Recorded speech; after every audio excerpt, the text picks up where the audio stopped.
सभी लोग प्रेम से बोलेंगे। दुर्गति नाशिनी दुर्गा जय जय, काल विनाशिनी काली जय जय।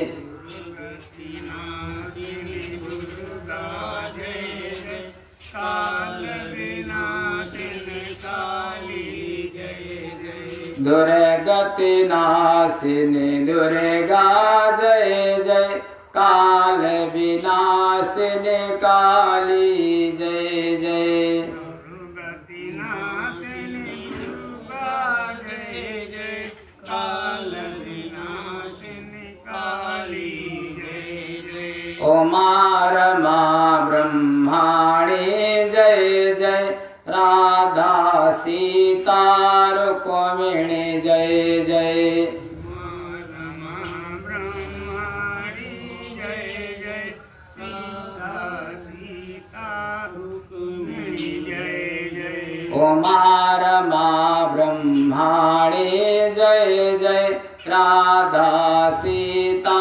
रुक्मिणी जय जय। रमा ब्रह्माणी जय जय, राधा सीता रुक्मिणी जय जय। दुर्गति नाशिनी दुर्गा जय जय, काल विनाशिनी काली जय जय। दुर्गति नाशिनी दुर्गा जय जय, काल विनाशिनी काली जय। प्रेम से बोलो आदिशक्ति दुर्गा मैया की। हम सबकी शक्ति, हम सबकी आराधिका, उन भगवान की पराशक्ति, उसका नाम क्या रखा? वेद में नाम आया दुर्गा। दुर्गा, दुर्गा माने दुर्गति को दूर कर दे, जो दुखों को दूर कर दे, जो दैन्य को दूर कर दे, जो दारिद्र्य को दूर कर दे। दारिद्र्य दुख भय हारिणी का तो धन्या, सर्वोपकार करणाय सदार्ध चित्ता। दुख दैन्य दारिद्र्य को दूर करने वाली, हमारी दुर्गति को खत्म करने वाली, उन्हीं को कहा जाता है दुर्गा। महाराज, उस शक्ति के बिना, उन माँ के बिना, उस शक्ति के बिना न हम बोल सकते हैं, न हम सुन सकते हैं, न हम उठ सकते हैं, न हम चल सकते हैं। हमारी वाणी को शक्ति देने वाली उसी शक्ति के 4 रूप हैं वाणी के। परा, पश्यंती, बैखरी और मध्यमा। बैखरी, हम लोग जो बोलते हैं वाणी, ये बैखरी।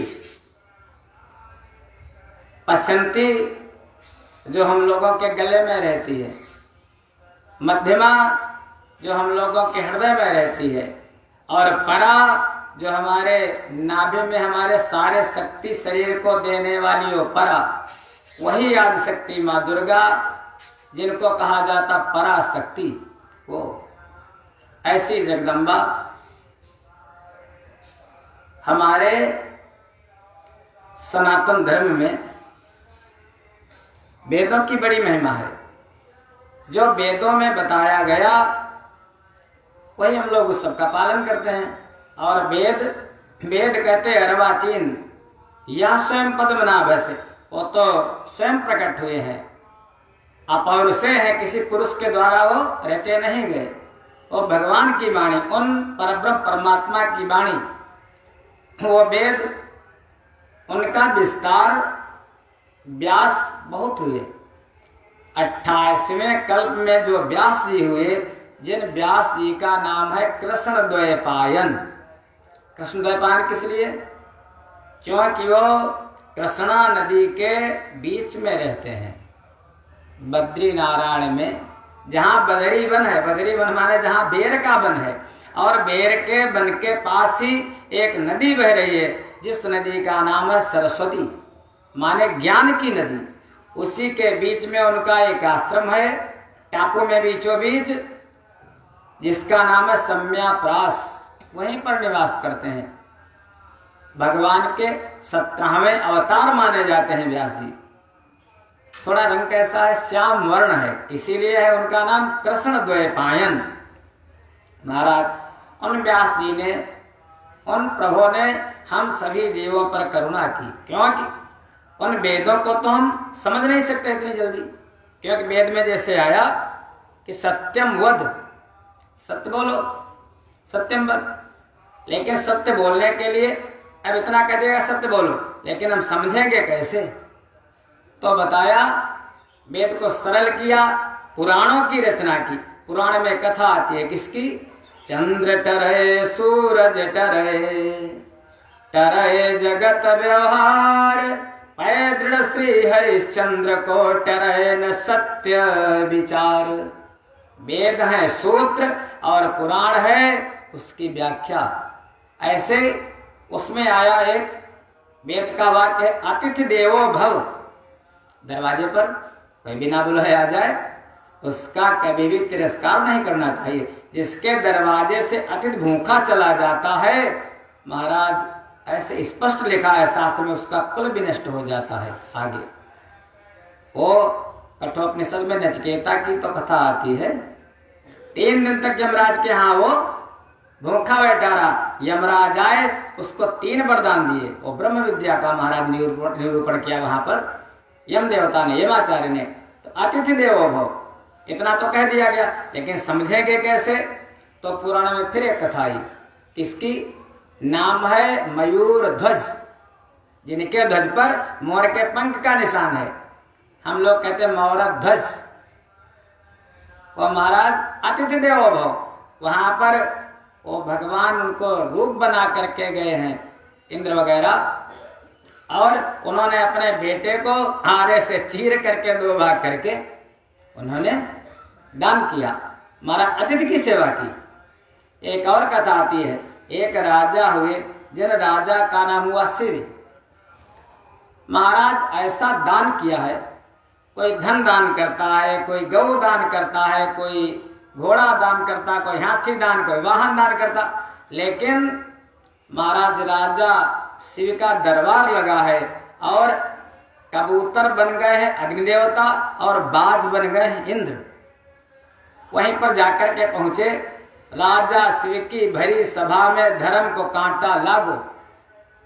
वो कबूतर महाराज गया और राजा शिव की गोद में गिर गया, प्रभु त्राहिमाम, मैं तुम्हारी शरणागत हूं, हमारी रक्षा करो। शिव ने कहा ठीक है, तुमको कौन मार सकता है? तब तक बाज आ गया उसका पीछा करते हुए, वो दोनों देवता हैं। अब बाज आ गया, बाज ने कहा महाराज ये तो हमारा भोजन है, कबूतर हमारा भोजन है। फिर कहने लगे शरणागत की रक्षा करना है ये धर्म तुम्हारा, लेकिन अगर आप दानी हो तो अपने मांस से भर दो पेट हमारा।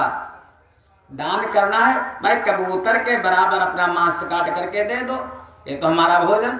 कभी कभी हम लोग असमंजस में पड़ जाते हैं, कोई जीव शिकार कर रहा है किसी का, हम लोग अगर देख ले तो भी पाप और उसकी रक्षा करें या उसको खाने दें। अगर उसकी रक्षा करेंगे तो उसका भोजन, और अगर रक्षा नहीं करते तो फिर पाप, दोनों बातें। अब राजा शिवी फंस गए।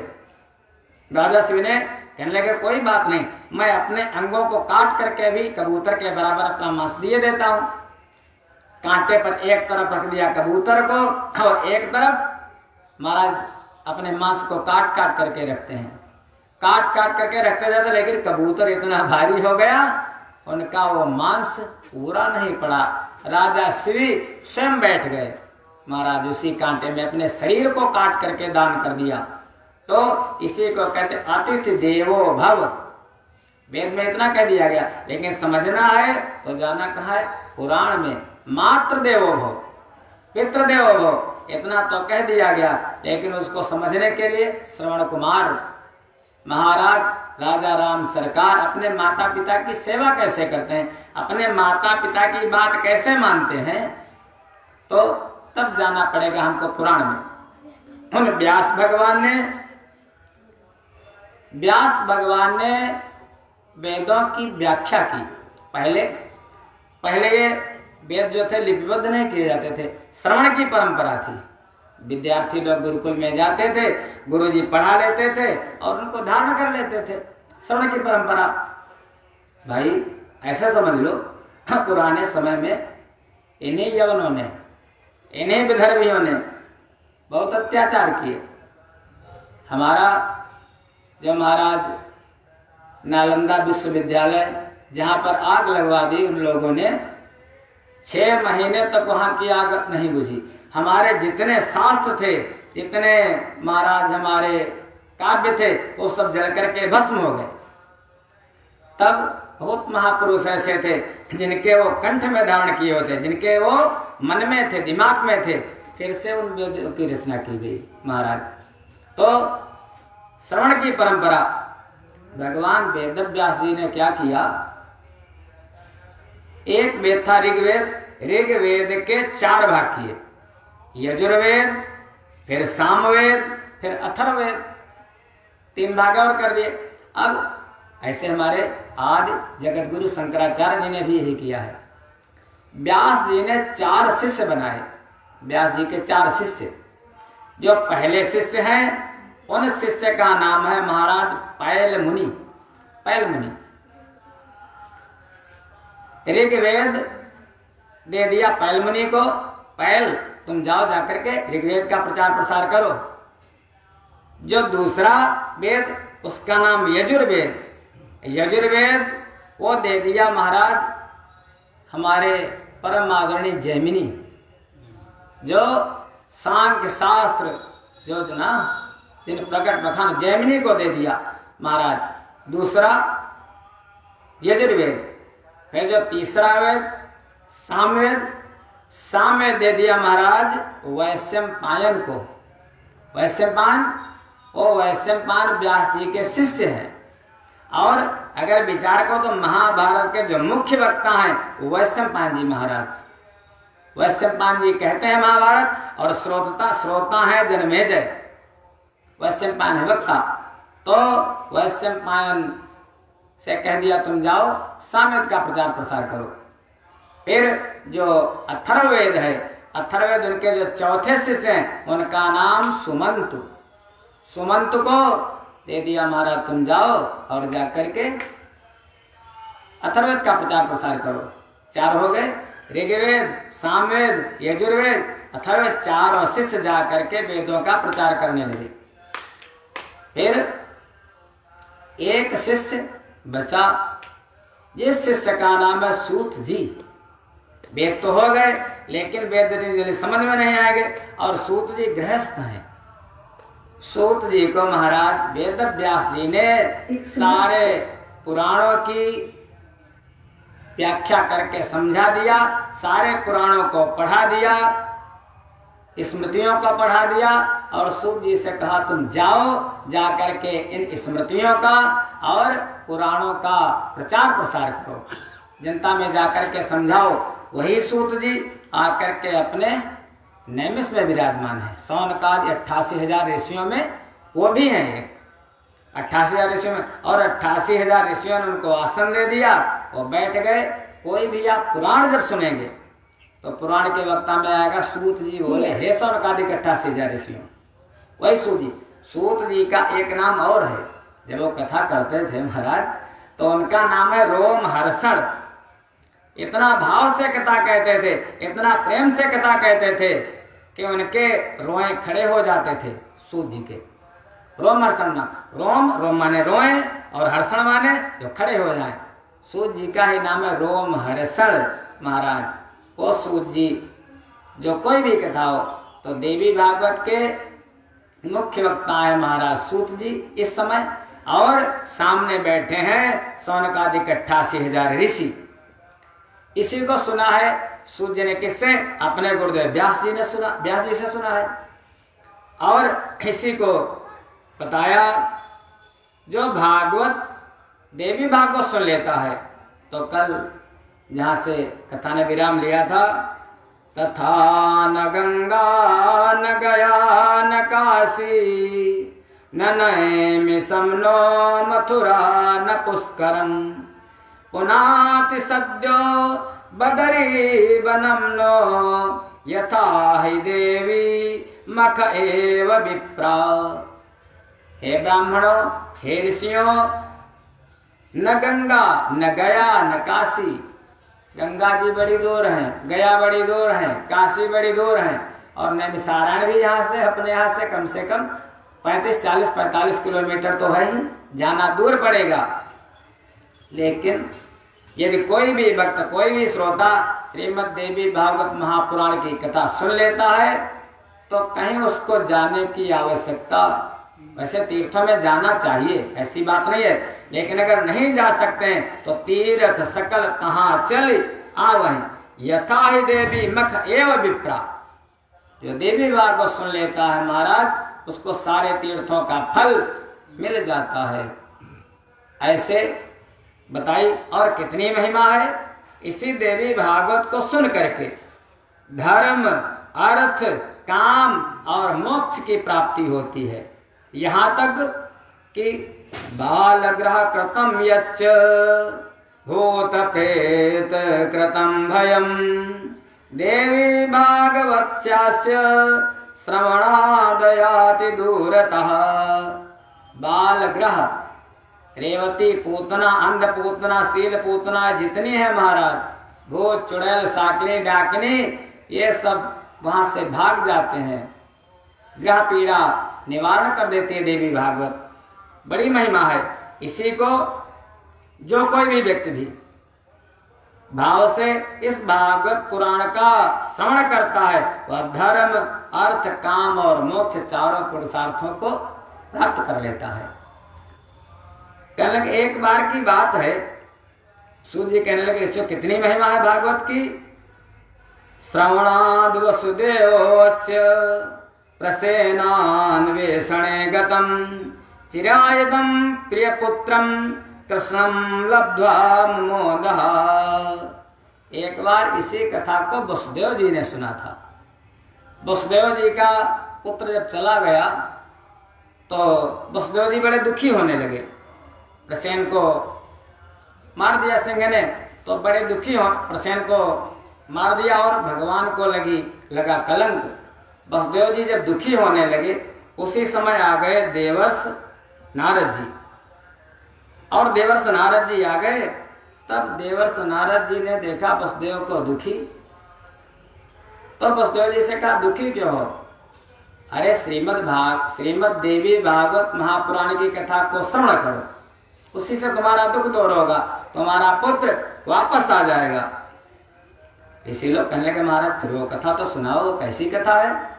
भगवान को कलंक कैसे लगा द्वारिकाधीश को? कहने लगे, एक समय की बात है, द्वारिका में राजा है महाराज उग्रसेन, और भगवान है वहां के महामंत्री द्वारिकाधीश। एक समय एक राजा है, छोटा सा राजा है, सामंत राजा, सत्राजित भोजवंशीयो द्वारवत्यां सुखम वसन सूरस्याराधने युक्तो भक्तस्य परमा सखा। सामंत राजा है सत्राजित, और सत्राजित जो राजा है वो भोजवंशी राजा है। भगवान है कन्हाई द्वारिकाधीश, वो यदुवंशी है। भोजवंशी माने वो कंस का वंशज है, कंस जो था वो भोजवंशी था, और भगवान है, भगवान यदुवंशी है। तो भोजवंशी राजा सत्राजित भगवान सूर्य की उपासना करता है, भगवान आदित्य की, भगवान सूर्य की घोर तपस्या करता, आराधना करता। भगवान सूर्य एक दिन प्रसन्न हो गए, और उनका वो सखा भी है और सूर्य भगवान का भक्त भी है। जब किसी से प्रेम होता है तो मन होता है इसको कुछ दूं। भगवान सूर्य प्रसन्न हो गए सत्राजित पर, कहने लगे, ले सत्राजित, मैं तुझको ये मणि देता हूं।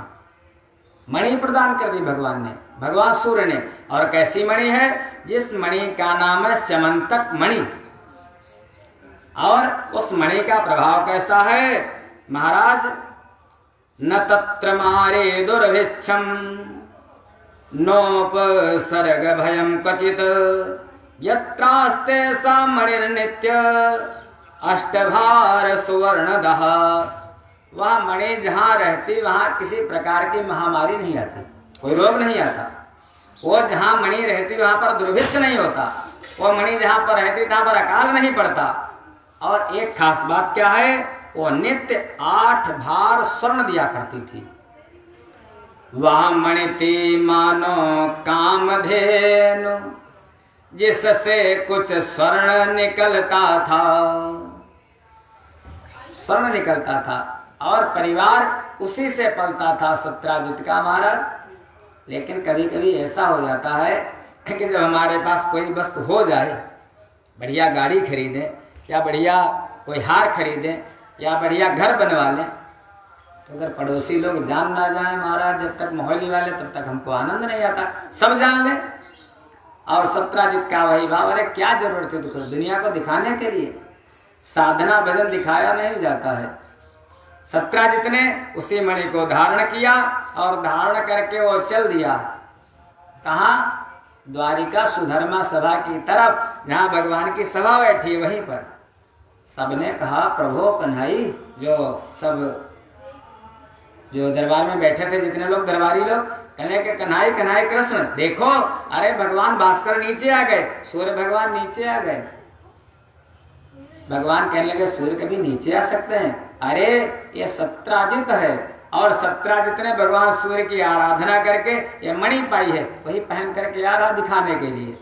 सत्राजित आया, सबने कहा भाई देखो सत्राजित एक बात है, ये मणि तुमको राजकोष में जमा कर देनी चाहिए, क्योंकि इससे धन निकलता है और टैक्स वगैरह तो लेते नहीं हो, ये मणि जमा कर दो, तुम्हारे हमारे सबके काम आएगी। सत्राजित ने कहा क्यों जमा कर दो, साधना मैंने की, मणि मैंने पाई। भगवान ने कहा भैया तेरी मणि है, हमको नहीं चाहिए, ये कहते हैं कहने दो, तू अपनी मणि लेकर के जा। देखो सबने उनका भाव था भगवान को मिले, और भगवान ने मान लिया मांगी भी, लेकिन सत्राजित ने वो मणि भगवान को नहीं दी। हम लोगों का भी स्वभाव यही रहता है, मणि नहीं दी। और सत्राजित आया घर में, मणि को खूंटी से टांग दिया। उसका छोटा भाई प्रसेनजित, वो कहीं खेल रहा था और उसने कहा दादा दादा, कहने लगे हाँ, अरे हम बच्चों में खेलते हैं, हमारा प्रभाव बढ़ेगा, और ये जो मणि है हम सब लोग खेलने जा रहे हैं। कहाँ खेलने जा रहे हैं? शिकार खेलने। दादा मणि हमको दे दो। उसने कहा वो क्या खूंटी में टंगी, ले जा करके ले जा। भगवान को नहीं दी और भाई को दे दी। दुख का कारण यही, हम लोग संसारियों के लिए सब कुछ कर देते हैं, लेकिन भगवान के लिए कहते हैं लेकिन करते नहीं है। भगवान के यहाँ नहीं जमा की, संसारियों को दे दी। प्रसेन मणि पहन करके गया, साथ में संगी साथी उसके। और जब बच्चे होते हैं बड़े बड़े युवा, वो बड़ा उपद्रव करते हैं। गया तो शिकार खेलने के लिए, और मणि कैसी, मणि का प्रभाव महाराज जो चमक रही है, जैसे वो ना लेजर वाली टार्च, बच्चे क्या लगाते ऐसे, जिधर को जाती चमकती। जंगल में गई और अचानक कहीं चमकी, किसी शेर की आंख में जाकर पड़ी। शेर ने सोचा ये आखिर क्या है। शेर आया और उसी पर झपट पड़ा, प्रसेन का वध कर दिया, प्रसेन को खा लिया और मणि को लेकर के शेर वहां से चल दिया। तब तक शेर मणि को पहने जा रहा है, और जब जा रहा तो जंगली जी और भी, वहां पर कोई बहुत बलवान वृक्ष है। उस वृक्ष ने क्या किया, अरे ये शेर क्या लिए जा रहा है। वृक्ष ने मारा, शेर पर प्रहार किया, शेर का वध कर दिया, शेर को मार दिया। मारने के बाद जो मणि थी, मणि को वृक्ष ने ले लिया, ले करके मणि चल दिया और कहाँ अपने घर गया। हम लोगों का स्वभाव क्या होता है, अगर कोई बढ़िया चीज लाते हैं तो किसको देते हैं? अपने आप, बच्चों को, बिटिया को या भैया को, लो भैया लो बेटी, हमारे काम के हो। ले, बेटी थी जामंत की, और जामंत ने अपनी बेटी को दे दिया, ले खेल इससे। वो मणि लेकर के जो कन्या है वो खेलने लगी। इधर की बात ये हुई, इधर जब सत्राजित का भाई प्रसेन, एक दिन बीता, 2 दिन बीता, जब नहीं आया तो विचार किया देखो आया नहीं, जंगल गया था, आया नहीं। हमें तो यही लगता है, सत्राजित ने अपनी पत्नी से कहा, हमें लगता कृष्ण ने भाई को मरवा दिया हमारे, और जो मणि थी कल हमसे मांगी थी ना, जब दी नहीं तो प्रसेन को मरवा करके मणि हमें लगता द्वारिकाधीश ने ले ली है। कह दिया ये चर्चा घर में, और घर से माताओं को कोई बात बता दो, समझो पूरे मोहल्ले में, गांव में फैल। फैल गई। जैसे पत्नी से बता, पत्नी ने पूरा प्रचार कर दिया द्वारिका में। जो चोर होता है, चोर को नहीं पता चलता, आप कोई गलत काम करो आपको नहीं मालूम होगा, लेकिन मोहल्ली पूरी जान जाएगी। सोशल मीडिया पर पड़ गया, कोई मोहल्ली जान गई, सब जान गए। धीरे धीरे बात पहुंची रेवती तक, भगवान की भाभी जी। रेवती ने बताया। अच्छा, रुक्मिणी कहती थी, रुक्मिणी ने एक दिन कहा, देखो प्रभु, मैं आपके हाथ जोड़ती हूँ, आपकी आदत थी, मान लिया ब्रज में आप चोरी करते थे, डकैती डालते थे, आपने अगर मणि ली हो, यही चर्चा है पूरी द्वारिका में। भगवान के हमें नहीं मालूम, कहेंगे तुमको नहीं, हमारे कान भरे जा रहे हैं, अगर मणि ली हो तो दे दो उसकी। भगवान ने कहा, ये तो स्त्रियां तो कहा ही करती हैं, पत्नी की कोई बात आप नहीं मानता है। भगवान ने कहा करती हैं हंसी मजाक में। चलो, जब रेवती जी ने कहा दाऊ से, देखो समझा दो देवर जी को, अरे बड़ी द्वारिका में थू थू हो रही है, कलंक लग रहा है, अरे मणि लिए हो तो दे दे। एक दिन कन्हई और दाऊ एकांत में बैठे थे। दाऊ भैया ने कहा, देखो कृष्ण, जब हम लोग बचपन में थे तब चोरी चारी ठीक थी, अब आप तो द्वारिका के राजा हो, द्वारिकाधीश हो, इतने बड़े हो गए हो, बच्चे हो गए हैं, पोते हो गए हैं तुम्हारे, इतने सब, और अब भी वही आदत आपकी गई नहीं। अरे जो मणि ली है तो मणि आप नहीं, चुपके से कहीं किनारे डाल दो, कोई उठा लेगा, 17 दिन तक पहुंच जाएगी। भगवान ने कहा, देखो सब कहते थे, कन्हई को ये बात अच्छी नहीं लगी, अलग बात है, लेकिन जब हमारा भाई ही कह रहा है, हमारे अभिन्न, जो हमारे अंग, हमारे बड़े भ्राता दाऊ, जब ये हमको चोर माने, दुनिया मानती, अलग बात है, तो हमको मणि फिर लानी ही चाहिए। कन्हई ने कहा, दाऊ मैंने मणि ली नहीं, सत्य बता रहा हूं, लेकिन ठीक, अगर आपने कह दिया तो अभी मैं मणि जहां कहीं भी मिलेगी मैं जाऊंगा। कन्हई चल दिए बिल्कुल अकेले, और कहते हैं महाराज बाटम भैया वही लगे। जब कन्हई जा रहे हैं तो दाऊ ने कहा, अकेले नहीं, मैं भी चलता हूँ। दाऊ भी साथ चल दिए। जब दाऊ चल दिए तो वहां पर क्रूर और जितने भी द्वारिकावासी भगवान के वंशज, सब यदुवंशी चल दिए महाराज। वसुदेव जी भी चल दिए। जब बेटा जा रहा तो पिता क्यों न जाए, सब चल दिए। चलते चलते जंगल में जाकर के पहुंच गए तो देखा क्या, प्रसेन मरा पड़ा है। प्रसेन को शेर ने खा लिया, लेकिन मणि वहां पर नहीं है। देखा एक किसी शेर के निशान है। भगवान उन्हीं पद चिन्हों को देखते देखते आगे बढ़े। जब आगे बढ़े तो देखा क्या, वहां पर शेर मरा पड़ा है, लेकिन मणि वहां पर भी नहीं है। आगे देखा एक ऋक्ष के निशान है। जब ऋक्ष के निशान देखा तो आगे बढ़े और वहां पर देखा एक गुफा है। गुफा पर जाकर के ऋक्ष के निशान खत्म हो जाते हैं। भगवान ने सभी यदुवंशियों से कहा, भैया आप लोग यहीं पर बैठो और हमारा इंतजार करो, मैं जा रहा हूँ, इस गुफा में प्रवेश करता हूँ और थोड़े दिन इंतजार करना हमारा, और जब ज्यादा दिनों तक ना हो, अरे द्वादशाहं ततो भेत्या प्रतिजग्मुर्निजालयम् तत्र ते कथयामासुर वृत्तान्तं सर्वमादितः। द्वादशाहं ततो भेत्या, 12 दिन तक लगभग मेरा वेट करना, इंतजार करना, और जब ना आऊं तो आप लोग समझ लेना मैं आने वाला नहीं हूं। द्वारिकावासी 12 दिन तक वहां पर रुके। 12 क्या 15 दिन तक रुक गए, लेकिन जब भगवान नहीं आए तो बेचारे सब रोते पीटते वहीं से वापस आए द्वारिका। अब तो कन्हई आने वाले नहीं है। 2-4 दिन और लगे। जब 2-4 दिन और लगे तब तक एक दिन महाराज देवर्षि नारद जी पधारे। वहीं पर देवर्षि नारद जी पधारे। नारद जी कहने लगे, हे यदुश्रेष्ठ, आप पुत्र की प्राप्ति के लिए अंबिका देवी की आराधना कीजिए, माँ कात्यायनी की, माँ दुर्गा की आराधना कीजिए। देखो 12 दिन इधर बीत चुके थे और 1-2 दिन और बीत गए। वसुदेव ने कहा, फिर प्रभु, कहने लगे ऐसा करो, उनकी आराधना करो, उसी से आपका कल्याण होगा।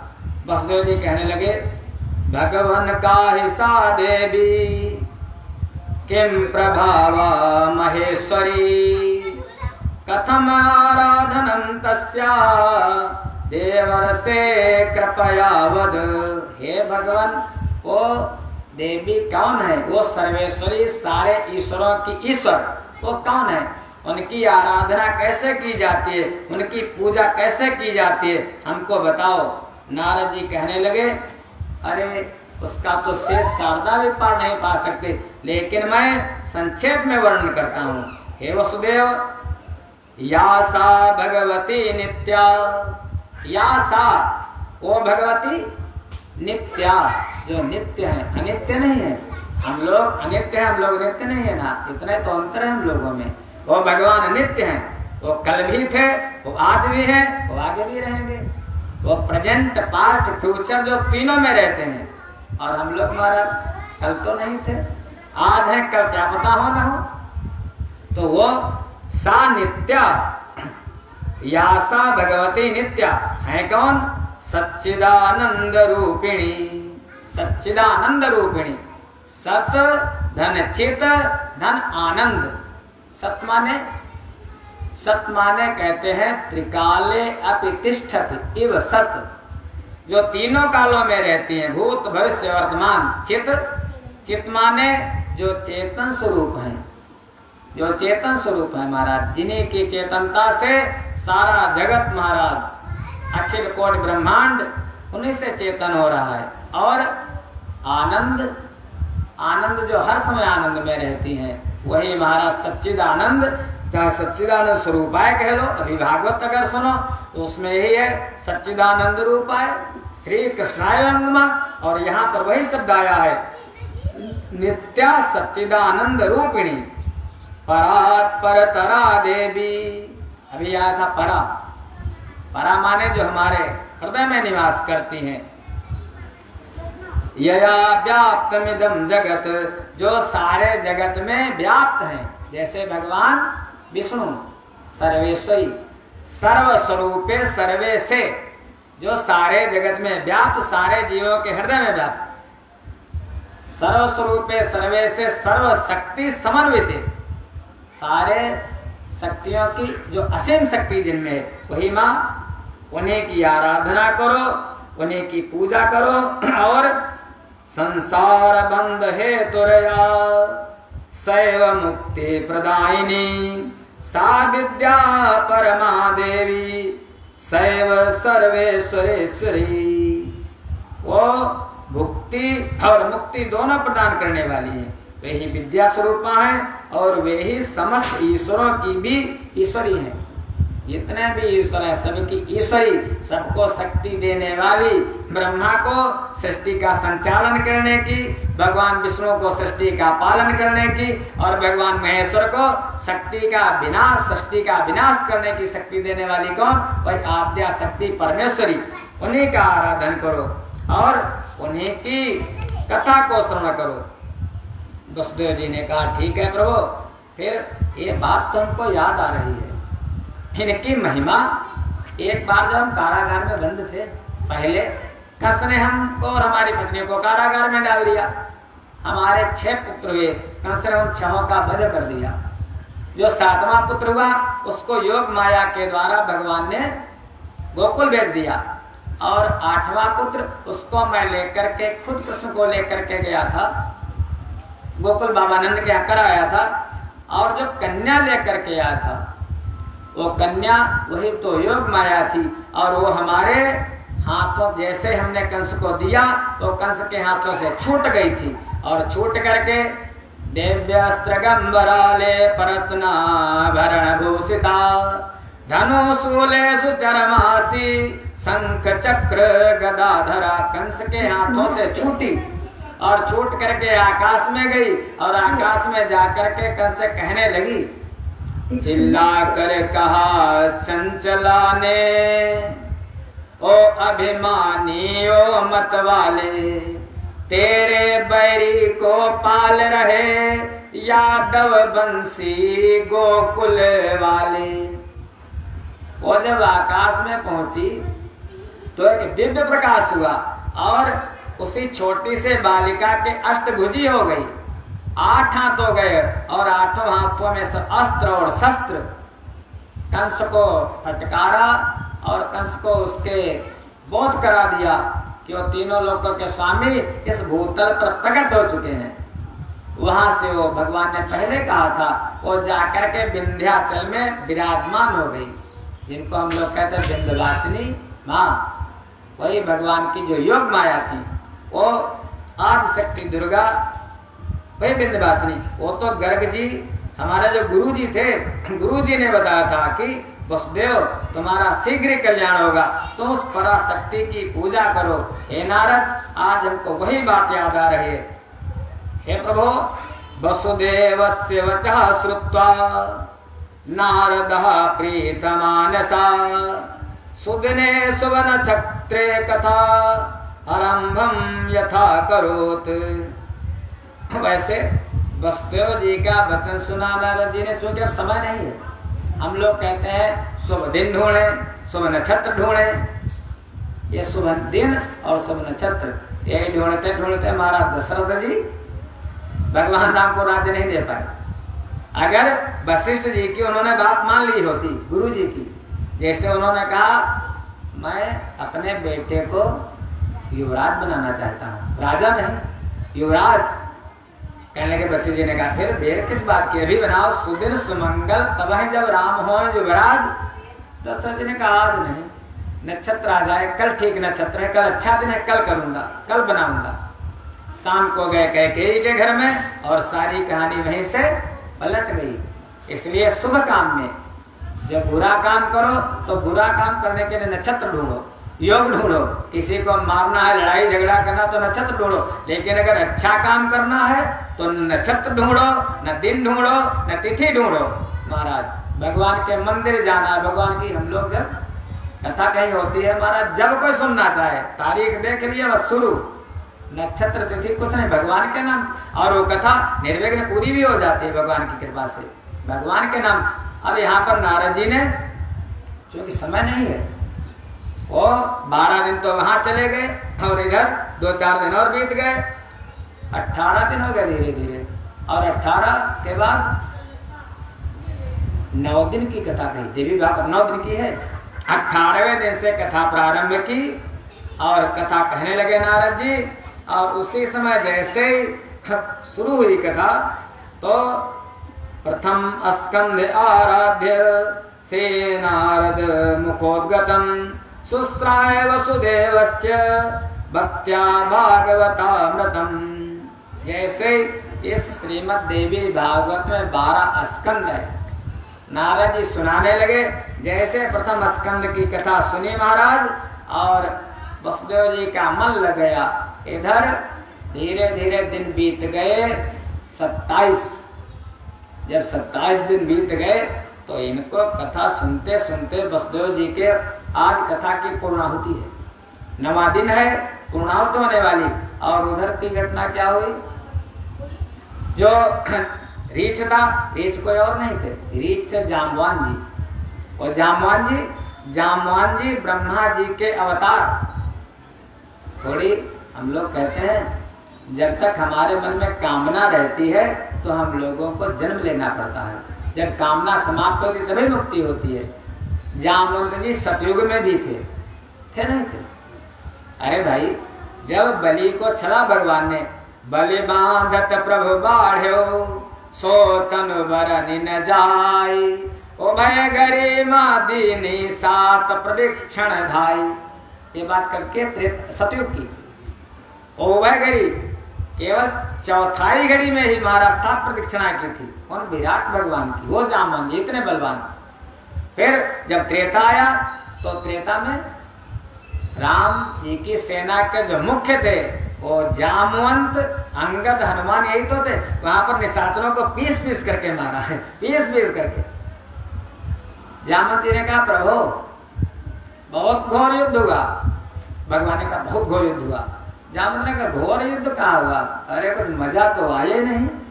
भगवान ने कहा मजा नहीं आया। ठीक जामवंत, अगर मजा नहीं आया हमारे होते हुए भी तो जाओ तुम एक युग और रहो अभी, नहीं तो अभी मुक्त हो जाते। जब द्वापर आएगा तब तुम्हारे ज्यादा खुजली जो मची है उसको मैं खत्म कर दूंगा। एक युग, ये कामना रही ना कि भी मजा नहीं आया, अब आगे भाई मजा लो एक युग तक। अब जामवंत जी त्रेता में भी थे राम जी के साथ, और वही जामवंत जी अब तो बहुत बूढ़े हो चुके हैं, लेकिन इतने बूढ़े होते हुए भी वो जैसे भगवान उस गुफा में प्रवेश किए तो जो मणि से कन्या खेल रही थी, कन्या एकाएक चीख उठी, कन्या की माँ भी रोने लगी। कन्या एकदम चिल्लाई, अचानक कौन पुरुष आ गया बाहर से। जब कन्या चिल्लाई तो कन्या की माँ भी, जामवंत की पत्नी, वो भी दौड़ करके आई। अरे पर पुरुष ये कैसे आ गया? भगवान मणि को छीनने लगे। वो कहती मैं नहीं दूंगी। भगवान कहते हमको लेना है। तब तक जामवंत जी कहीं अंदर से आ गए, अरे हमारी बेटी हमारी पत्नी दोनों से छीन रहा है कोई। जामवंत जी हाथा पाए, फिर जामवंत और मोहन की बस हाथा पाई होने लगी। वो कामना थी लड़ूंगा तुमसे, मजा नहीं आया। एक दिन बीत गया, 2 दिन बीत गए, 12 दिन तक तो इंतजार किया है द्वारिका वासियों ने। 12 दिनों के बाद रो पीट करके वो चले गए। उधर वो कथा सुन रहे, दिन बीत गए 27। इन महामाई की देवी भागवत की ऐसी महिमा, इधर पूर्णाहुति हो रही, उधर जामवंत जी थक गए।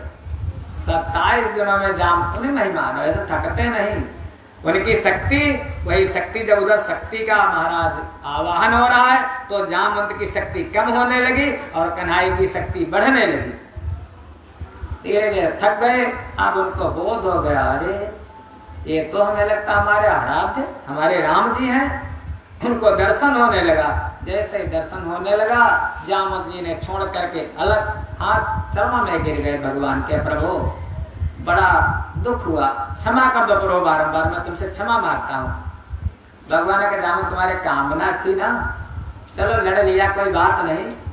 जामवंत कहने लगे प्रभु क्षमा करो, और हमारे पास है क्या, बताओ आपकी क्या सेवा करूं। भगवान ने कहा देखो सेवा की कोई बात नहीं, ये जो मणि है ये मणि हमको दे दो। जामवंत ने कहा एक बात बताओ, अच्छा अपने धर्म में अगर कोई वस्तु किसी को दी जाती है और फिर अगर बेटी को दे दी जाए, मान लिया बिटिया को भी कोई बर्तन दे दो, कोई वस्तु दे दो, आप लोगे फिर उसको? अरे पहले तो यहाँ तक होता था जहाँ बेटी का विवाह हमारे पूर्वज लोग कर देते थे, उस घर में पानी नहीं पीते थे। अरे यहाँ तक उस गांव में पानी नहीं पीते थे, तब लुटिया डोर चलती थी, बाहर गांव में दूसरे गांव में जाकर के पानी पीते थे। आजकल समय बदल गया, अब तो सब चलता है महाराज। मान लिया पहले कुछ अगर ले भी खा भी, उसका दूना तिगुना दे देते थे अपनी बेटी को। ऐसा महाराज बेटी तो बड़ी आदरणीय, बड़ी पुण्य मानी जाती है। तो जामवंत ने कहा बताओ प्रभु, ये मणि जो है मैंने ला करके अपनी बेटी को दे दी, जामवंती को, मणि तो हो गई उसकी। फिर भगवान ने कहा तो मणि तो हमको लेनी है।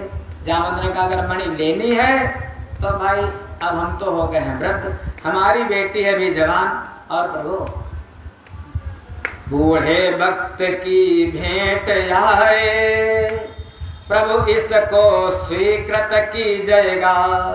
आश्रय दाता इस कन्या को चरणों में आश्रय दीजिएगा। जो हमारी कन्या है ये, इसको आप अपनी पत्नी बना लो, विवाह कर लो और मणि ले जाओ, कोई बात नहीं है। भगवान ने कहा मणि लेना, विवाह चाहे कुछ भी करना पड़े, हम तैयार हैं। भगवान ने जामवंती के साथ, जामवंती को साथ लिया, मणि भी ले ली, और जामवंत की बेटी है तो रीछ राज है, तो रीछ के बेटी, तो रीछ के जैसे। भगवान ने कहा थोड़ा घूंघट उंघट निकाल ले, अपना पीताम्बर पहना दिया और पीताम्बर पहना करके घूंघट निकाल लिया बाहर, वहां पर दिखाना मत किसी को मुख अपना। भगवान ने आए जैसे इधर द्वारिका में, तो द्वारिका में रुक्मिणी जी ने जैसे दूर से देखा, सब तो प्रसन्न इधर चंद्रभागा नदी के किनारे जो माता जी की कथा हो रही थी, नारद जी सुना रहे थे वसुदेव जी को, वहीं द्वारिका में चंद्रभागा नदी के किनारे अनुष्ठान चल रहा था। आपने नाम सुना होगा, चंद्रभागा नदी शायद सत्यनारायण की कथा में आता है, वहीं पर हो रहा था। रुक्मिणी जी ने जैसे देखा ठीक प्रभु आ गए, माता जी आपकी कितनी कृपा, लेकिन ये किसको साथ में लिया रहे हो? हमें तो लगता कुछ गड़बड़ है। मौत है बुरी लेकिन अच्छी, एक ही बार तो आती है, मौत से 100 तरह बुरी, हमारी सौत को लेकर क्या रहे हो? भगवान ने कहा अरे रुक्मिणी क्या बताऊं, मन नहीं माना है, बड़ी सुंदर है। जामवंती से कहा था भगवान ने कि जामवंती मेरी बात मानना, मुंह खोलना मत, अब जामवंती ने और अपना मुंह ढक लिया। तो रुक्मिणी ने कहा इतनी सुंदर, हमसे ज्यादा सुंदर है। भगवान ने कहा अरे तुम क्या हो इसके आगे, बहुत सुंदर है। रुक्मिणी जी बार बार उसका घूंघट खोलना चाहते हैं, लेकिन जामवंती खोलने के लिए तैयार नहीं। तब श्राप दे दिया। महाराज कभी कभी श्राप भी वरदान बन जाता है। रुक्मिणी ने कहा जा, अगर तू हमसे ज्यादा सुंदर है तो मैं जितनी सुंदर हूं उतनी ही सुंदर तू हो जा। ठीक तो बड़ी कुरूप रिच्छ के जैसी, लेकिन भगवान की बात मानने का यही कारण, भगवान की बात मानी और जामवंती जी जैसी है महाराज रुक्मिणी जी वैसी हो गई जामवंती जी। वहीं पर विधिवत भगवान का जामवंती के साथ विवाह हुआ। इधर जो मणि लाए थे साथ में वही सेमंतक मणि ला करके सबको दिखा करके भैया ये मणि ऐसे ऐसे लाए हैं वहां पर, और गवाह के रूप में जामवंती को लाए हैं। इसी के पास मणि थी, इसे पूछ लो मैंने कितनी लड़ाई झगड़ा किया है, और मणि ला करके दे दी सबको दिखा करके सत्राजित को। अब सत्राजित मारे शर्म से पानी पानी बेचारा क्या करे। उसने कहा प्रभु ये हमारी बेटी सत्यभामा, अब सत्यभामा को ले आओ और सत्यभामा के साथ विवाह करो। और ये मणि सत्यभामा के साथ विवाह कर दिया और मणि भगवान को दे दी। इस प्रकार भगवान को जो कलंक लगा था, कलंक का शमन किसने किया? आज शक्ति माँ दुर्गा ने। भगवान वापस किसकी शक्ति से आए? आज शक्ति माँ दुर्गा की कथा से सुनने से। और हरिचरितम इदम यत कीर्तितम दुर्यशोधनम पठत विमल भक्त्या शुद्ध चित्ता शृणोति सभवति सुखपूर्ण सर्वदा सिद्ध कामो जगत च वपुसोन्ते मुक्ति मार्ग लभेच। जो मनुष्य निष्कपट भक्ति एवं शुद्ध हृदय से भगवान के इस विख्यात कलंकनाशक चरित्र का पाठ करता है, श्रवण करता है, वह पूर्ण सुखी हो जाता है। जगत में उसकी सारी कामनाएं पूरी हो जाती हैं। और कभी अगर भादों का महीना आपने चतुर्थी देख ली हो तो जो इस कथा को सुनता है देवी भागवत की, उसका कलंक खत्म हो जाता है। और दुनिया में कलंक तो लगे करते हैं एक न एक, इसलिए इस कथा को जरूर सुनना चाहिए। कहने लगे ऋषि लोग, सूत जी बोले मुनिवरों, अथेहार मनियच्च सुनोद्धम मुनि सत्तमा देवी भागवस्यास्य महात्म्यम यत्र गीयते। अरे एक ऐसा इतिहास बताता हूँ जो देवी भागवत की परम महिमा है। एक बार की बात, एक ऋषि हैं जिन ऋषि का नाम है अगस्त्य जी, और अगस्त्य जी की जो पत्नी है उनका नाम है लोपामुद्रा। अगस्त्य जी कितने महान, कितने ज्ञानी हैं। तो त्रेता युग में भगवान भोले बाबा जो जगत के गुरु, वो कुंभज ऋषि, इन्हीं का नाम कुंभज, अगस्त्य का नाम कुंभज, विंध्य पर्वत पर रहते हैं। और भगवान कैलाश से सती जी के साथ एक बार त्रेता युग माही शंभु गए कुंभज ऋषि पाही। कथा के वक्ता अगस्त्य जी, सारी कथाओं के व्याख्याता, और भोले बाबा तक उससे कथा सुनने आते हैं, इतने महान। और वो किसके पास गए हैं? वो गए हैं महाराज श्री शैल पर्वत पर, जो भोले बाबा के पुत्र हैं, जिनका नाम है कार्तिकेय, कुमार कार्तिकेय। वो भोले बाबा के गुरुजी भोले बाबा के बेटे के पास, तो ज्ञान की परंपरा महाराज, अपनी लोपामुद्रा के साथ जाकर के पहुंचे। कहने लगे प्रभु ऐसा है, हमको कोई ऐसी कथा सुनाओ हे कार्तिकेय जी जो भोक्ति और अमुक्ति दोनों को प्रदान करने वाली हो। अब वहां पर इसी कथा को सुनाया है, बहुत से वक्ता हैं, कथा सुनाया है व्यास जी ने अपने शिष्य सूत जी को, और इसी कथा को सुनाया है नारद जी ने वसुदेव जी को, और इसी देवी भागवत की कथा को सुनाया है महाराज कार्तिकेय जी ने अगस्त्य जी को, सनानंद जी ने अगस्त्य जी को इसी देवी भागवत की कथा को सुनाया है। अगस्त्य जी कहने लगे भगवस्तार काराते देवी भागवत से तो महात्म्यम श्रवणे तस्य विधिम चापि वद प्रभो। हे तारक ऋतु, हे भगवान, हे प्रभु, आप मुझे देवी भागवत के महात्म्य तथा उसके श्रवण की विधि भी बताएं, उसका महात्म्य बताएं, उसको सुना कैसे जाता वो भी बताएं और वो कथा भी सुनाएं। अब कार्तिकेय जी कहने लगे, देखो अगस्त जी, अरे इसको तो बड़े बड़े शेष शारदा भी नहीं सुना सकते, लेकिन मैं संक्षेप में आपको बताता हूं। एक बार की बात है, आसीद विश्वतः पुत्र श्राद्ध देव इति श्रुता सोनपत्न्यो करोदिष्टं वसिष्ठानुमतो नपः। एक हुए राजा व्योस्वान और व्योस्वान के पुत्र हुए महाराज श्राद्ध देव मनु। उनके श्राद्ध देव के कोई संतान नहीं थी। ये सूर्यवंशी राजा है सब महाराज। कल बताया था गीता जी में, भगवान ने बताया है चौथे अध्याय में, इमं विवस्वते योगम प्रोक्तवान अहमव्ययम्। भगवान सूर्य ने इसी ज्ञान को व्योस्वान को दिया था, वही व्योस्वान। उन व्योस्वान के बेटे श्राद्ध देव मनु और उनके कोई संतान नहीं। उनके कुल गुरु हैं वशिष्ठ जी। वशिष्ठ जी को बुलाया और वशिष्ठ जी से पुत्र कामेष्टि यज्ञ संपादन करवाया। प्रभु ऐसा यज्ञ करो कि हमारे पुत्र उत्पन्न हो, पुत्र कामेष्टि यज्ञ। सूर्यवंश में अक्सर राजा लोग, जैसे दशरथ जी ने किया, ऐसे उनके पूर्व के वंशज महाराज श्राद्ध देव मनु ने किया। यज्ञ होने लगी, महाराज वशिष्ठ ने पुत्र कामेष्टि यज्ञ किया विधिवत।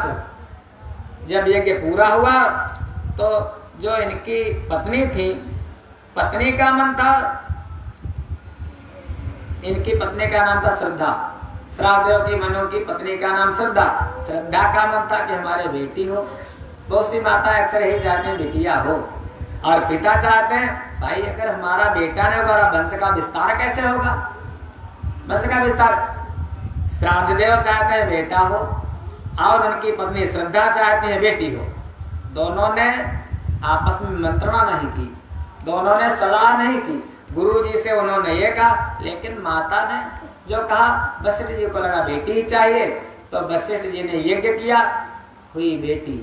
जब बेटी हुई, श्राद्ध देव ने कहा गुरुवर बताओ बेटी हो गई, मैंने तो कहा था बेटा होता। अरे बेटा नहीं होगा तो हमारे राज्य का विस्तार कौन करेगा, हमारा वंश आगे कैसे चलेगा। वशिष्ठ जी ने कहा ठीक है, अगर ऐसा चाहते हो तो वशिष्ठ जी ने फिर गुरुनाथ संस्कार, भगवान की फिर तपस्या की, फिर उन ईश्वर की आराधना की वशिष्ठ जी ने, और उस मंत्र का फिर उल्टा विधान किया यज्ञ में। क्योंकि यज्ञ है विष्णु, यज्ञ से सब कुछ संभव है महाराज। आप अगर नित्य अग्निहोत्र करते हो, यज्ञ की बड़ी महिमा है महाराज। कहते हैं ना, गीता जी में बार बार कहा है 18वें अध्याय में, सब कुछ त्याग दो। इस संसार में सारे कर्म आपको बंधन में डाल देंगे, लेकिन त्याज्यम कर्म वदित्ते के द्रोष प्राहुर मनीषिणः यज्ञो दानम तपः चैव ना त्याज्यम इति चापरे। सारे कर्मों को त्याग दो, क्योंकि कर्म रहेंगे तो बंधन होगा। कौन कौन बातें न त्यागो, यज्ञ, यज्ञ का कभी त्याग न करो, फिर दान का कभी त्याग न करो, और तपस्या का कभी त्याग मत करो। महाराज भगवान की पूजा अर्चा जरूर करो, सवेरे स्नान जरूर करो, संध्या बंदन जरूर करो, तपस्या का कभी त्याग मत करो, कथा जरूर सुनो। फिर यज्ञ, अरे पहले तो हम लोगों की परंपरा में नित्य अग्निहोत्र किया जाता था, घर की आग कभी बुझती नहीं थी। अग्निहोत्र जो करते थे उन्हीं को कहते थे अग्निहोत्री। हवन यज्ञ जिसके घर में नित्य होता है महाराज, उसको कुछ करना नहीं पड़ता। आप कुछ मत करो, केवल ये नियम ले लो हमको यज्ञ करना ही करना है। हमारा महाराज इस बात का निजी अनुभव है। जिन सब संपत्ति भी नहीं बुलाए, आप अगर परम भावयंता ब्रह्मा जी ने जैसे रचना की, सृष्टि की, तो उन्होंने पहले कहा है सहयज्ञा प्रजा सृष्टा पुरोवाच प्रजापति। पहला आदेश दिया मनुष्यों तुम यज्ञ करो, और यज्ञ से देवता प्रसन्न होंगे, और देवता जब प्रसन्न होंगे तो परस्परम भावयन्तः श्रेयः परम वाप्स्यथ, वो देवता वृष्टि करेंगे और वृष्टि से अन्न होगा, तुम सब उसी से पुष्ट हो जाओगे। तो यज्ञ महाराज जब करोगे तो देवता अग्निहिर देवता नाम मुखम, वो यज्ञ जो है महाराज वो देवताओं का अग्नि द्वारा, अग्नि देवता के द्वारा सारे देवताओं को ट्रांसफर कर दिया जाता है। इसलिए यज्ञ की जो यज्ञ करता, अरे ना कुछ कर सको तो कम से कम 11 ही डाल दो कंडी पर लेकर के महाराज, तो यज्ञ की। और वैसे करना तो चाहिए, कहीं पर भी अगर कहीं हो रहा है तो सामूहिक हो रहा, छोड़ो मत। स्वाहा का महाराज बहुत बड़ी महिमा है यज्ञ में। और यज्ञ दो, और यज्ञ से ही तो जो पुत्र प्रकट हुए यज्ञ से प्रकट हुए महाराज, अभी बहुत सी आगे कथा आएंगी। वो यज्ञ की बड़ी महिमा है। तो वहीं पर उन्होंने उत्कृष्ट यज्ञ किया, उसी से उसका उल्टा विधान किया और उस कन्या को पुरुष रूप में बदल दिया। उसका नाम हो गया महाराज गुरुणाकृत संस्कारः सुदम्नोऽथ मनोसुतः निधेव भूर विद्यानां सरितामिव सागरः। गुरु वशिष्ठ ने पूर्ण रूप से संस्कार करके उस बेटे का नाम रखा सुद्दुम्न, सुद्दुम्न नाम रखा। और सुद्दुम्न नाम रख करके वो धीरे धीरे बड़ा होने लगा। जब बड़ा होने लगा, एक दिन की बात वो सुद्दुम्न राजा बन गए। श्राद्धदेव मनु जंगल को चले गए। एक दिन सुद्दुम्न शिकार खेलने के लिए गए। शिकार खेलने कहाँ गए? शिकार खेलते खेलते बड़ी दूर उत्तर दिशा में चले गए, हिमालय की तटहटी में। जब हिमालय की तलहटी में पहुंचे तो वहां पर जैसे वो पहुंचे जाकर के कोई एक आनंद नाम का वन था, जैसे वहां पर पहुंचा उनका लाव लश्कर, सैनिक मंत्री सब, तो सुद्दुम्न ने देखा हम तो पुरुष थे, और अचानक देखते ही देखते उनके अंगों में परिवर्तन हो गया, पुरुष से स्त्री फिर बन गए। देखो, पहले स्त्री से बने पुरुष और फिर पुरुष से बन गए स्त्री। किस कारण? वहां पर की बात है, एक बार भगवान भोले बाबा और माँ पार्वती दोनों लोग एकांत सेवन कर रहे थे। उसी समय सप्त ऋषि आए भगवान भोले बाबा का दर्शन करने के लिए। जब भोले बाबा का दर्शन करने के लिए सप्त ऋषि आए तो माँ पार्वती उन्होंने देखा तो पार्वती मैया को लज्जा आ गई। सप्तऋषि वहां से वापस चले गए। भोले बाबा ने उसी दिन से अपनी पत्नी को माँ पार्वती को प्रसन्न करने के लिए उस विपिन को, आनंद वन को श्राप दे दिया। आज के बाद जो कोई भी पुरुष यहाँ पर आएगा वो स्त्रीत्व को प्राप्त कर लेगा। उसका प्रमाण था 16 योजन। 16 योजन के अंतर्गत जो कोई पुरुष, जो कोई नर जाता था वो नारी बन जाता था। ऐसा श्राप था उस अंबिका विपिन को। वहीं पर सुद्दुम्न पहुंच गए और वो भी स्त्री को, जो घोड़े थे वो घोड़ी, जो पुरुष थे वो स्त्री, सब में चेंज हो गया। अब सब इधर उधर तितर बितर हो गए। अब वो जंगल में कहाँ जाए महाराज, बहुत सुंदर स्त्री बन गए सुद्दुम्न।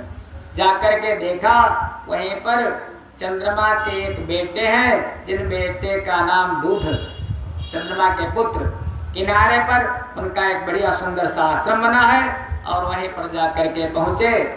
एक पर एक की नजर पड़ी, एक पर एक बलिहार हुए, उन नारी रूप नरेश्वर के बुध देव वहीं भरतार हुए। ओ महाराज बुध ने देखा बड़ी सुंदर स्त्री, और अब सुद्दुम्न को तो एक ज्ञान है, पुरुष थे वो भी स्त्री, उन्होंने देखा बड़ा सुंदर पुरुष। दोनों एक दूसरे पर आकर्षित हो गए और एक दूसरे को अपना पति पत्नी बना लिया, वहीं पर रहने लगे। और जब रहने लगे बहुत दिन बीत गए। जब बहुत दिन बीत गए तो उन्हें सुद्दुम्न से एक पुत्र उत्पन्न हुआ, जिस पुत्र का नाम रखा महाराज अथ कालेन कियता पुरर्वासम आत्मजम सतस्या जनयामास मित्रावरुण संभवा। पुत्र हुआ, पुत्र का नाम रखा पुरुरवा। आगे कथा आएगी इनकी। बुध और सुद्दम्न, स्त्री रूपी सुद्दम्न से एक पुत्र हुआ, इसका नाम रखा पुरुरवा। धीरे एक दिन याद आई अचानक, अरे पहले तो मैं महाराज राजा था, हमारा नाम सुद्दम्न था।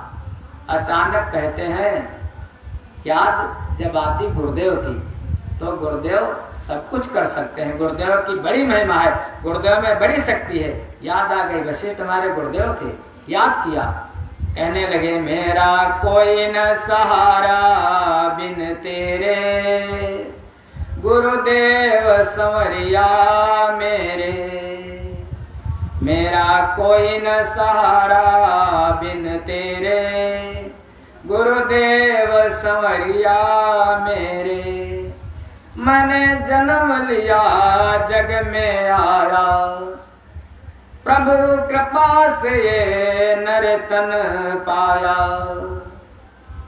काटो जन्म जन्म के फेरे, गुरुदेव संवरिया मेरे। विनती करने लगे वशिष्ठ जी की, गुरुदेव की याद किया, और याद किया गुरुदेव तो सर्वत्र रहते हैं। कहते हैं नास्ति तत्वम गुरो परम, गुरु को शरीर नहीं होता, गुरु वो तत्व होता है, वो परमात्मा होता है। आप जहां पर याद करोगे महाराज, जैसे उनकी याद करोगे, ये वाणी को शक्ति देने वाले, बुद्धि को शक्ति देने वाले, अपने शिष्य को महान बनाने वाले महाराज गुरुदेव, गुरुदेव की अगर कृपा हो जाती है तो कुछ दुर्लभ नहीं रह जाता। वहीं पर वशिष्ठ जी प्रकट हो गए। सुद्दम्न ने विनती की, गुरुदेव कुछ कृपा करो। वशिष्ठ जी ने फिर से ध्यान किया, किसका ध्यान किया? उन्हीं भोले बाबा का ध्यान किया। शिवाय शिव रूपाय प्रपन्न भयहारिणे, नमो वृषभवाहाय शरणाय परमात्मने, ब्रह्म विष्णवी रूपाय सर्ग स्थिलिलेषु यः, नमो देवाधिदेवाय वरदाय पुरारये, आत्मा त्वं गिरिजामतिं सहचरा, प्राणा शरीरं ग्रह्यं, पूजा ते विषयोपभोग रचना, निद्रा समाधि स्थितिः, संचारः पदयो प्रदक्षिण विधि, स्तोत्राणि सर्वा गिरो, यद्यत कर्म करोमि तत्तदखिलं शंभो तवाराधनम्। भोले बाबा प्रसन्न हो गए। वशिष्ठ ने स्तुति की, प्रभु आपका श्राप है, यहाँ पर कोई पुरुष आता है स्त्री बन जाता है। अरे ये हमारा शिष्य अनजान में धोखा हो गया, प्रभु कुछ कृपा कर देते। भोले बाबा तो कारण करुणा करने वाले। भोले बाबा ने कहा वशिष्ठ जाओ, कुछ चेंज करते हैं, श्राप में संशोधन किए देते हैं। ये 1 महीने तक रहेगा पुरुष और 1 महीने तक रहेगा स्त्री, इतना संशोधन कर देते हैं। वशिष्ठ ने कहा प्रभु चलो इतना ही ठीक है। वहां से चल दिया वशिष्ठ और सुद्दम्न, वो जो पुररवा था, पुररवा को वहीं बुध के पास छोड़ दिया, और सुद्दम्न फिर अपने घोड़े पर, वो सब जो लाव लश्कर था फिर वैसे के वैसे हो गया। सब चले आए और आकर के वशिष्ठ जी यहीं पर राजा बने। जब राजा बन गए महाराज सुद्दम्न, अब यहाँ पर फिर कहने लगे गुरुदेव ये कैसे, अब 1 मास बाद फिर हम स्त्री बन जाएंगे, तब क्या होगा? गुरुदेव ने कहा अरे गुरु जो चाहे हमारा, गुरु मेहरबान तो चेला पहलवान, गुरु की कृपा हो क्या दुर्लभ है। वशिष्ठ ने कहा जब 1 महीने के लिए बन गए तो फिर बन जाओगे, कौन बना सकता है? तो बनाने वाली आज शक्ति पराम्बा, माँ में कितनी दया होती, कितनी करुणा होती। वशिष्ठ जी ने महाराज नमो नमस्ते देवेशी शरणागत वत्सले, जय दुर्गे दुखहंत्री दुष्ट दैत्य निषूदिनी। हे भगवती, हे शरणागत वत्सले, आपको बारंबार नमस्कार है। दुखों को दूर करने वाली आपकी जय हो। विनती करने लगे, मुखे ते तांबूलम नयन युगले का जल कला, ललाटे काश्मीरम बिलसति गले मौक्तिकलता, पुरत कांची साटे प्रथु कटि तटे हाटकमयी भजामि त्वां गौरीं नगपति किशोरीं अविरतम्। मुखे ते तांबूलम, माता जी को तांबूल चढ़ाते हो? ओ बहुत प्रिय महाराज, जिनके मुखे ते तांबूलम नयन युगले, युगले माने दोनों नेत्रों में, कज्जल कला, काजल लगा है, मुख में तांबूल है, नयन युगले कज्जल कला, ललाटे काश्मीरम। ओ महाराज केसर की बिंदी जिनके माथे पर शोभा पाती है, ऐसी ओ माँ जगत जननी जगदम्बा हम सभी लोगों का कल्याण करे। वशिष्ठ जी विनती, बहुत बढ़िया सुंदर स्तुति है। एक बार भगवान आज शंकराचार्य जगत गुरु ये जाकर के पहुंचे काशी में। जब काशी में पहुंचे तो अद्वैत मत के विद्वान, और जहां पर द्वैत है ही नहीं, अब ये शक्ति की आराधना उपासना करते नहीं थे, तो काशी में इनको अभिसार हो गया, कालरा बन गया, दस्त लग गया, शरीर पीला हो गया, बहुत दुर्बल हो गए। तब तक के कोई ग्वालियर बढ़िया दही लेकर के आई मटके में, और उन्होंने कहा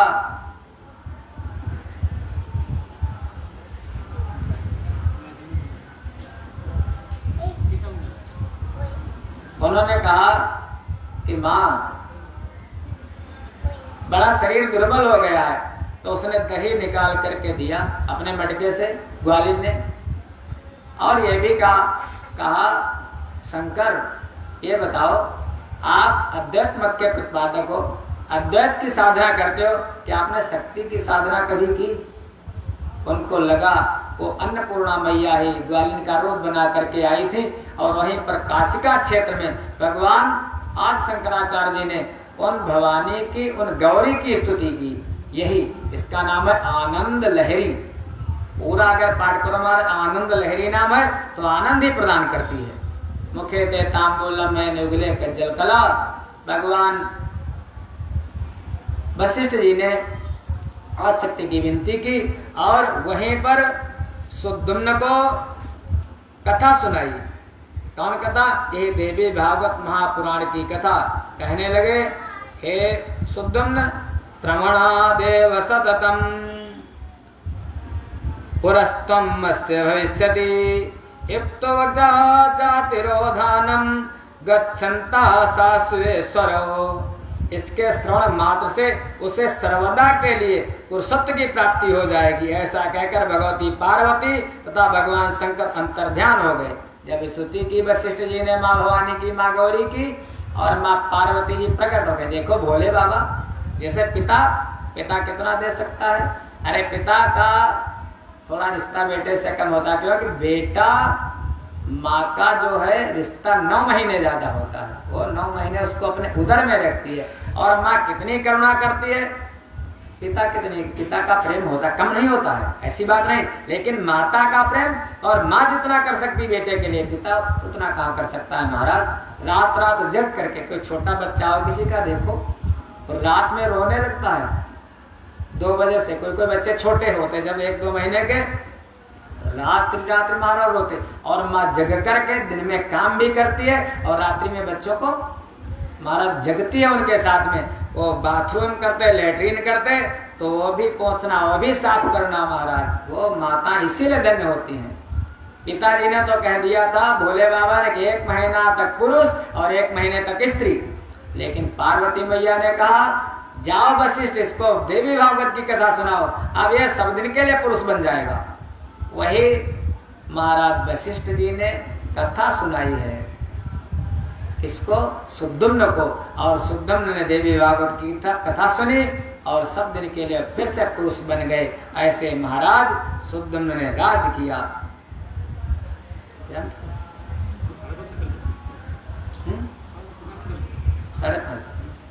प्रेम से बोलो सच्चिदानंद भगवान की। 2 बार माता जी का नाम ले लें। दुर्गति नाशिनी दुर्गा जय जय, काल विनाशिनी काली जय जय।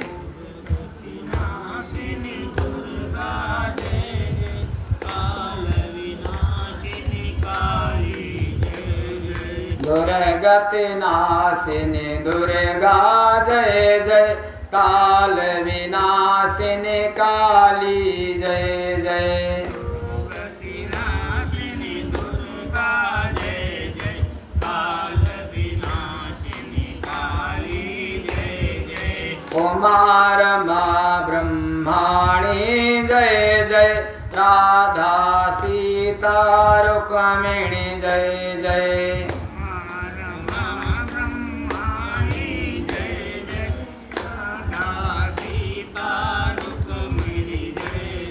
दुर्गति नाशिनी दुर्गा जय जय काल विनाशिनी काली जय जय विनाशिनी दुर्गा जय जय काल विनाशिनी काली जय जय दुर्गति नाशिनी दुर्गा जय जय काल विनाशिनी काली जय जय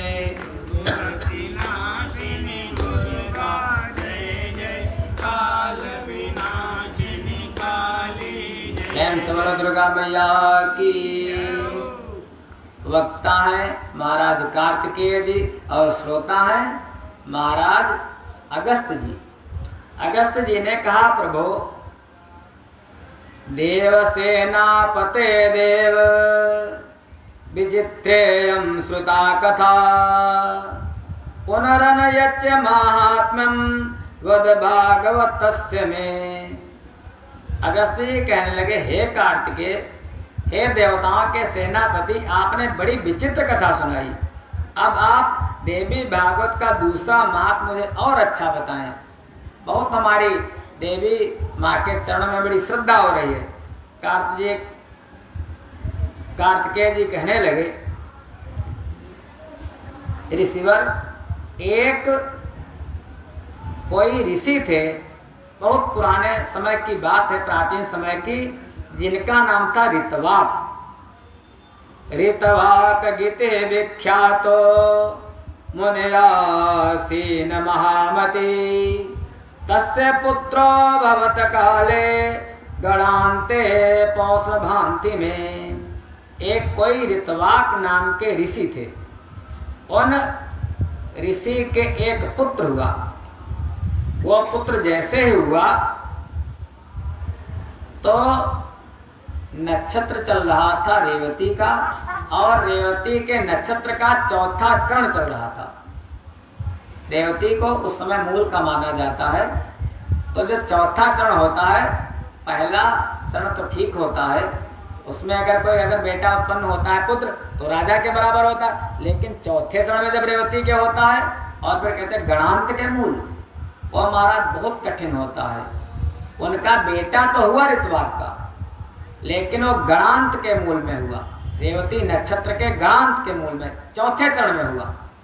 महाराज वो बेटा हुआ लेकिन बड़ा दुष्ट हुआ। यही बात किसी ने पूछी थी कहीं एक बार कि महाराज एक ही समय में बहुत से लोग उत्पन्न होते हैं, उसी नक्षत्र में उत्पन्न होते हैं, और कोई राजा बन जाता है और कोई भिखारी बन जाता है। आपके नक्षत्र में हम लोगों के बहुत से उत्पन्न हुए होंगे।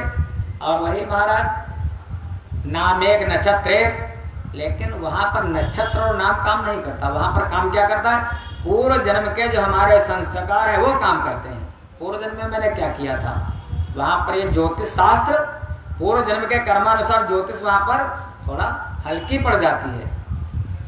एक कोई महाराज राजा थे, तो राजा के मन में आया, राजा ने कहा, गए कहीं पर किसी ज्योतिषी से, किसी पंडित से, किसी संत थे, उनसे पूछा महाराज ये बात बताओ, हम राजा हैं और हमारे ही इसी नक्षत्र में इसी समय बहुत से लोग उत्पन्न हुए होंगे। कोई तो भिक्षा मांगता होगा, कोई कुछ करता होगा, कोई कुछ करता होगा।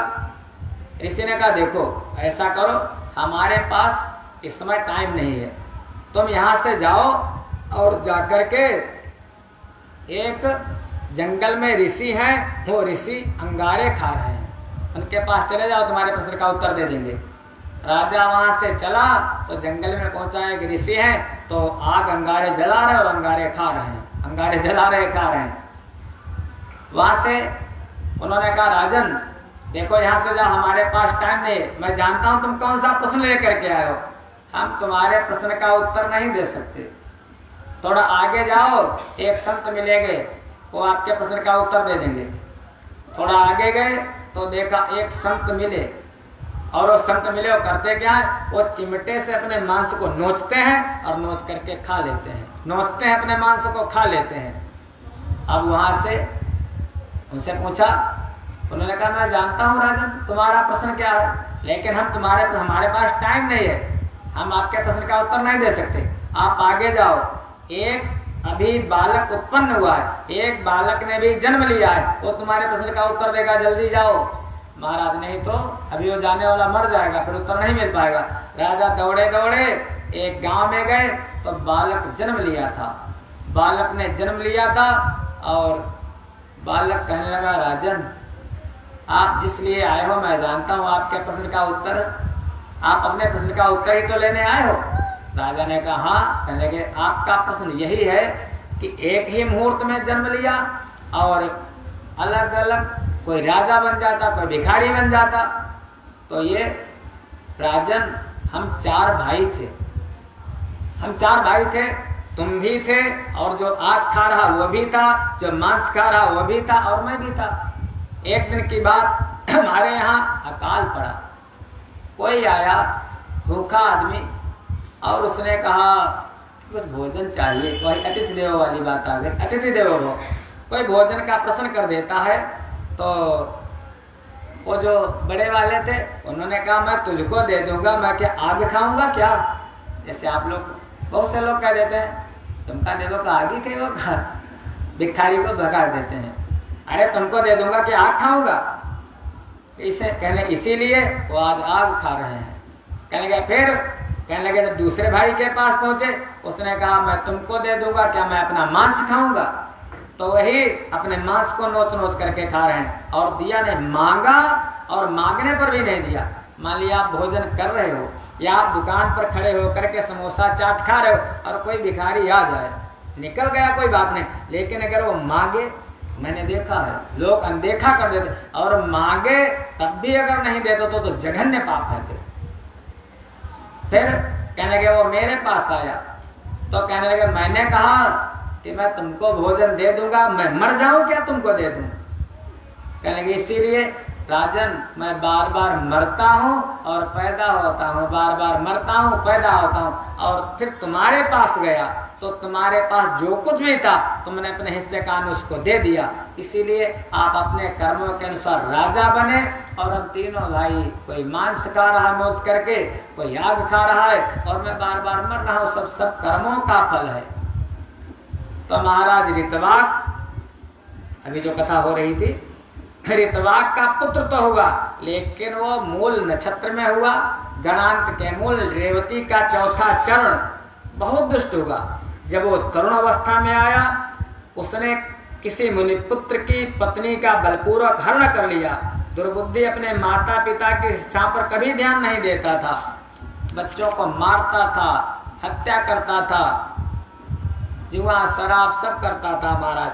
अब ये सोचने लगे अगर पुत्र है तो ठीक है, और अगर कुपुत्र हो जाए तो फिर कहते हैं पित्रन कुपुत्र स्वरया तानि रहे पातयत्पति यावत जीवेत सदा पित्रो केवलम दुखदायक। मनुष्यों के लिए पुत्रहीन रह जाना अच्छा है महाराज, बेटा ना हो कोई बात नहीं, और अगर बेटा हो भी जाए किंतु कुपुत्र प्राप्ति कभी ठीक नहीं है। बेटा और कुपुत्र अगर है तो जीवन नरक हो जाता है महाराज।